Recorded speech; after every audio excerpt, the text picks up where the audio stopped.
Não sou digno da mínima de todas as tuas misericórdias e de toda a verdade que tu mostraste ao teu servo, porque com o meu cajado passei este Jordão e agora me tornei em dois bandos. Gênesis 32, verso 10. O caráter de Jacó está longe de ser impecável, mas igualmente sem ser desprezível. Ele possuía uma grande força de caráter e de julgamento, mas isso de alguma forma se tornou uma armadilha para ele, pois ele nem sempre se moveu pela vida com a tranquilidade infantil de Isaque, ou com a serenidade real de Abraão, mas era às vezes astuto e crítico com os parentes da parte de sua mãe. Mesmo assim, confronto a depreciação contínua ao caráter de Jacó, a qual é muito comum em alguns lugares. Nosso Deus é o Deus de Abraão, de Isaque e de Jacó. E muito frequentemente ele é chamado do Deus de Israel e até mesmo de o Deus de Jacó. Por isso também Deus não se envergonha deles, de se chamar seu Deus. Hebreus 11, verso 16. E se ele não se envergonha de ser chamado do Deus de Jacó, nenhum crente tem algum direito de ter vergonha de Jacó.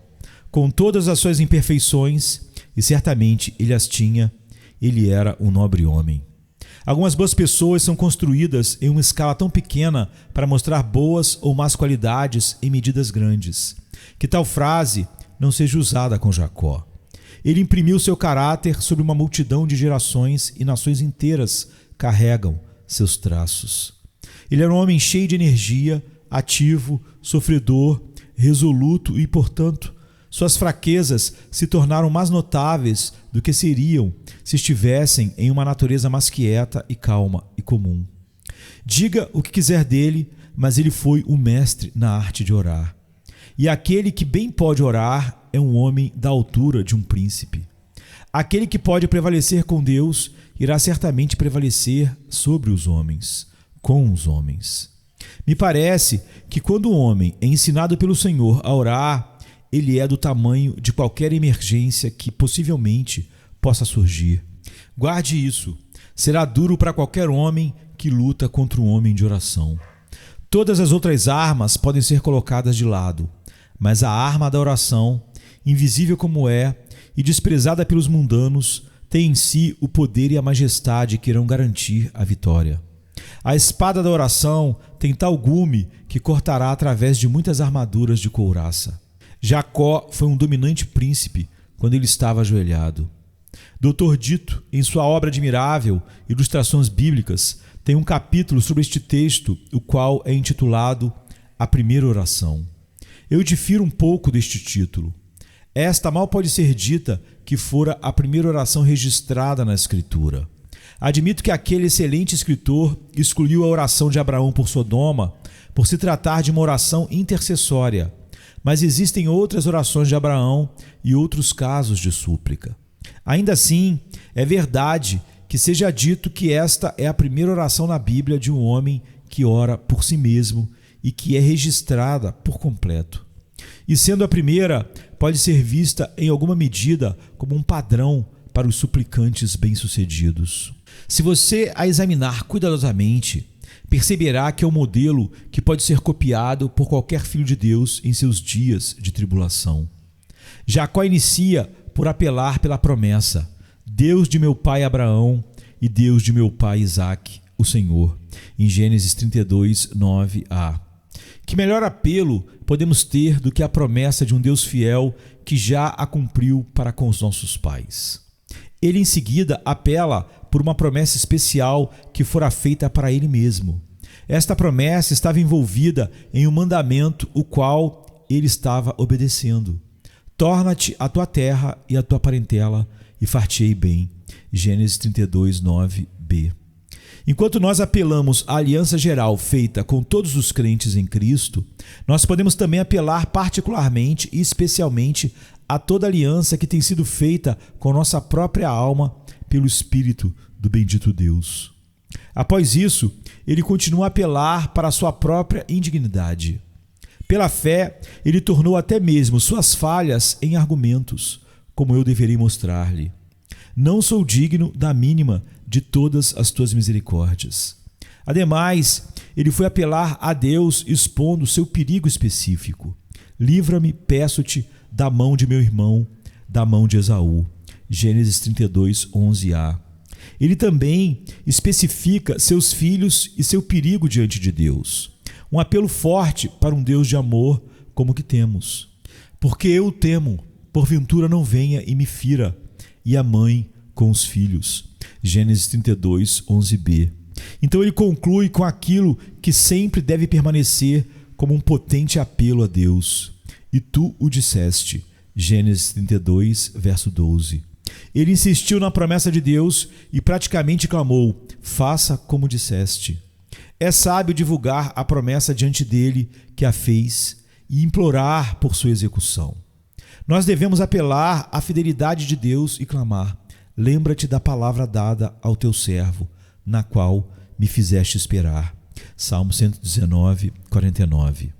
A primeira frase da oração de Jacó tem esta peculiaridade, a saber, tem por base a humildade, pois ele não se dirige ao Senhor como seu próprio Deus, mas como Deus de Abraão e Isaque. A oração em si, apesar de ser urgente, nunca é presunçosa. É tão humilde quanto deve ser séria. Tomo para mim mesmo que quando Jacó, em seu desespero, agarrou o anjo e disse: não te deixarei ir, se não me abençoares, não havia ali intimidade indevida em sua audácia santa. Havia uma coragem extraordinária e uma determinação invencível, mas era do tipo que Deus aprova. De outra forma, ele não teria o abençoado ali. Nenhum homem ganha uma bênção através de um ato pecaminoso direcionado a Deus.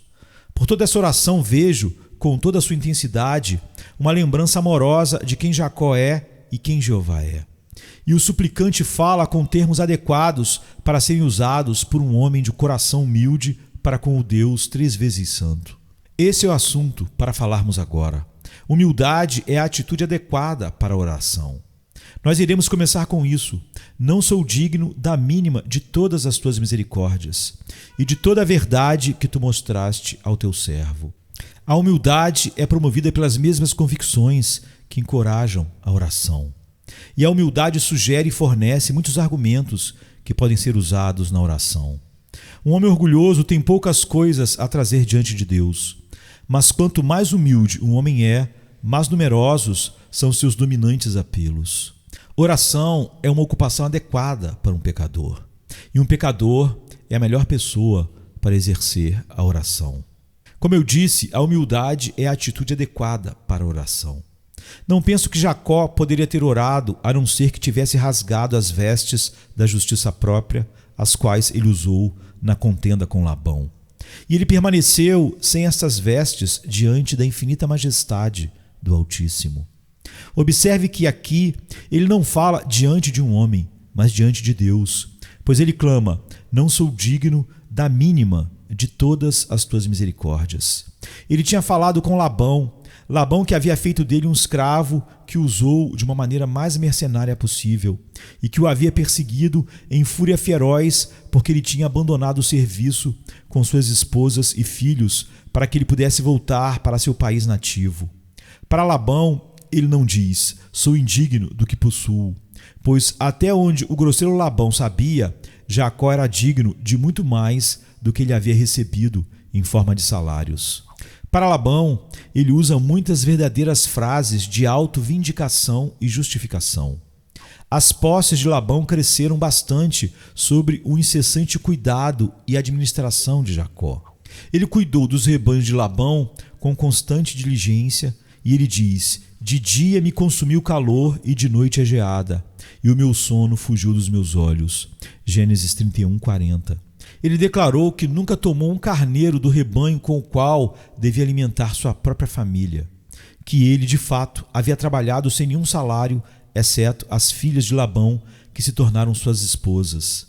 E ele vai até o fim dizendo: se o Deus do meu pai, o Deus de Abraão e o temor de Isaque não fora comigo, por certo, me despedirias agora vazio. O mesmo homem que fala daquela maneira com Labão se vira e confessa ao seu Deus: não sou digno da mínima de todas as tuas misericórdias.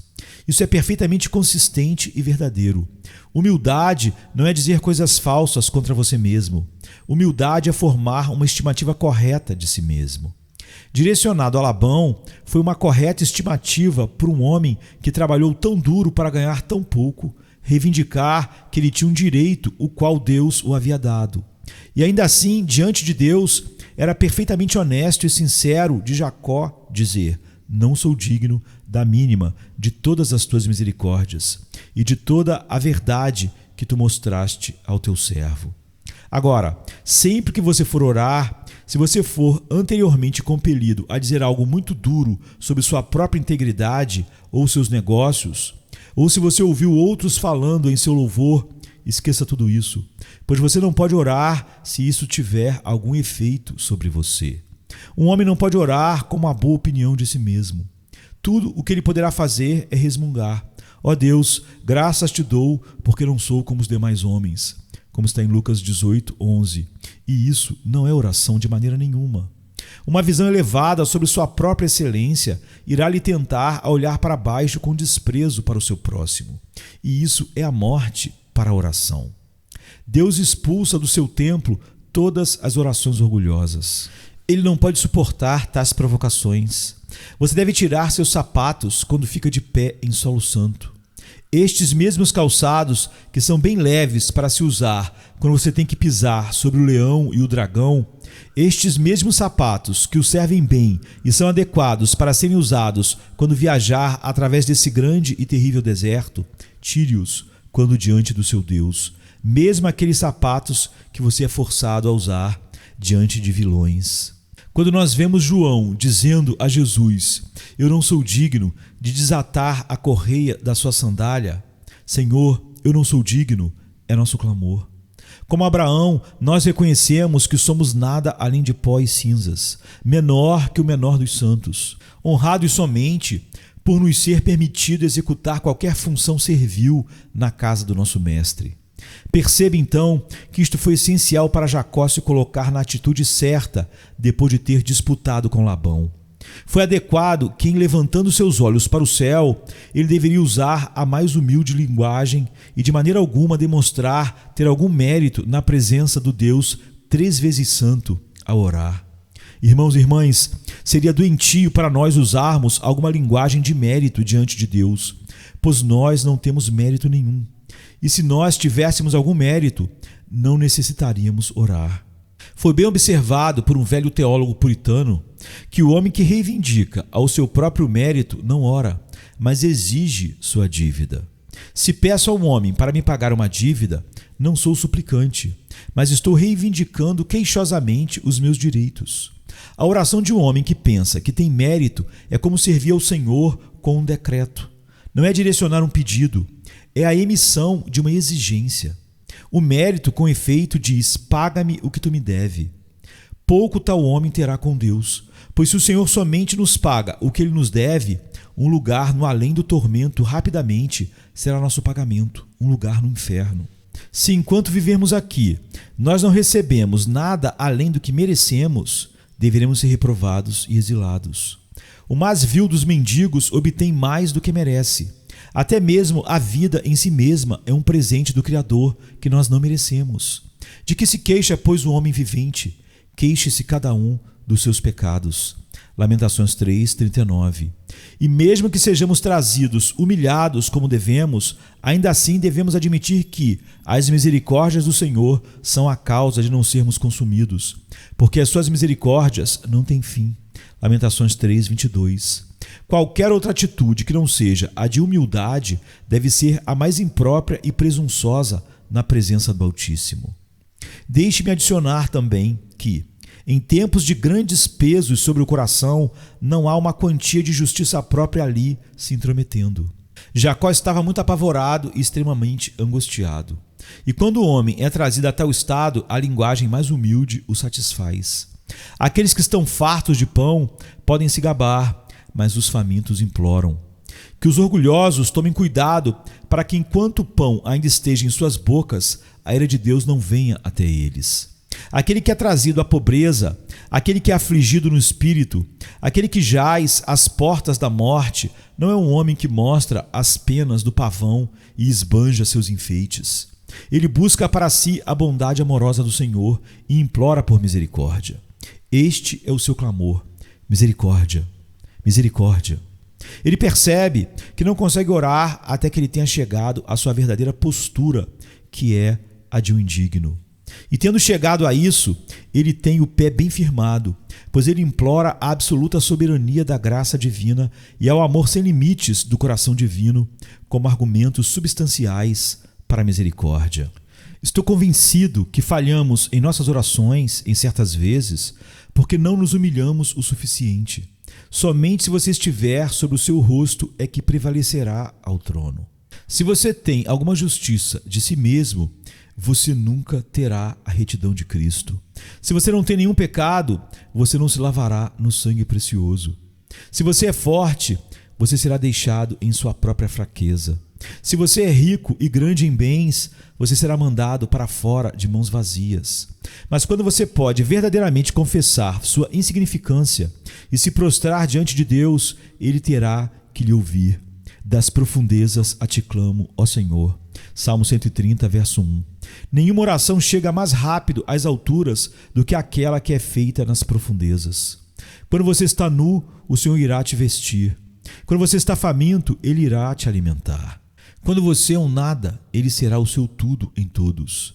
Pois é assim que Ele ganhará glória para si mesmo e suas misericórdias não serão pervertidas para alimentar o seu orgulho. Quando nossas misericórdias magnificam o Senhor, nós teremos muitas delas. Mas quando nós as usamos para magnificar a nós mesmos, elas irão se separar de nós. Veja então, caro amigo, o quão necessário é para que nós nos aproximemos do Senhor em uma atitude de humildade. Chamo tua atenção para a presente frase, assim como é usada no texto. Jacó não diz, como nós pensaríamos que ele fosse falar: eu não era digno da mínima de todas as tuas misericórdias e de toda a verdade que tu mostraste ao teu servo. Mas ele diz: eu não sou digno. Ele não apenas menciona a sua insignificância quando cruzava o Jordão com um cajado na mão, um pobre e solitário exilado. Ele crê que era insignificante naquele tempo, e até mesmo agora, olhando para seus rebanhos, manadas e sua grande família, e para tudo que ele sofreu e fez, ele clama: eu não sou digno. O quê? Todas as misericórdias de Deus não lhe fizeram digno, Jacó? Irmãos, a graça não é nem o filho e nem o pai da dignidade humana.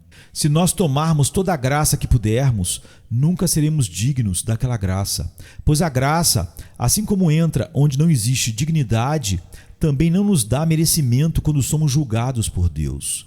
Quando tivermos feito tudo, somos servos inúteis. Nós somente fizemos o que era nosso dever. Não consigo suportar o homem que, em sua tola murmuração sobre sua própria perfeição, fala como se ele tivesse se tornado merecedor da graça.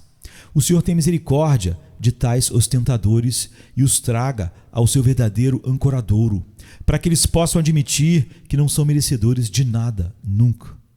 Quando você e eu chegarmos ao céu, apesar de que Deus possa dizer: comigo andarão de branco, porquanto são dignos disso, Apocalipse 3:4, ainda assim, nunca será correto que nenhum de nós diga que somos dignos de qualquer coisa que Deus nos conceder. Nossa canção deverá ser: não nobis domine.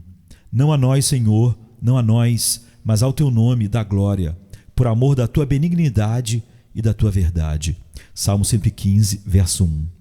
Tocar na glória que vem a nós através das operações da graça divina, mesmo que com o nosso dedo mindinho, significaria traição contra o Altíssimo. Assumir por um momento que nós merecemos alguma coisa do Senhor Deus é uma glória tão vã, tão falsa, tão injusta, que nós devemos abominar até mesmo o pensamento sobre isso e chorar como Jacó: eu não sou digno.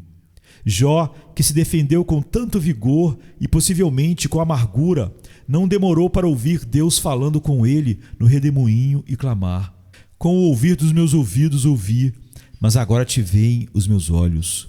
Por isso me abomino e me arrependo no pó e na cinza. Jó 42, 5 e 6. Se prostrar diante do trono é a atitude adequada para a oração. Na humildade está nossa força para suplicar. Venha se cansado estás, e eu descanso darei.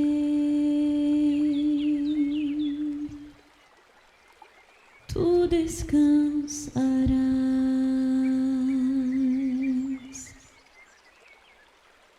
Vem a mim se não tens paz, e eu darei paz sem fim. Terás paz sem fim.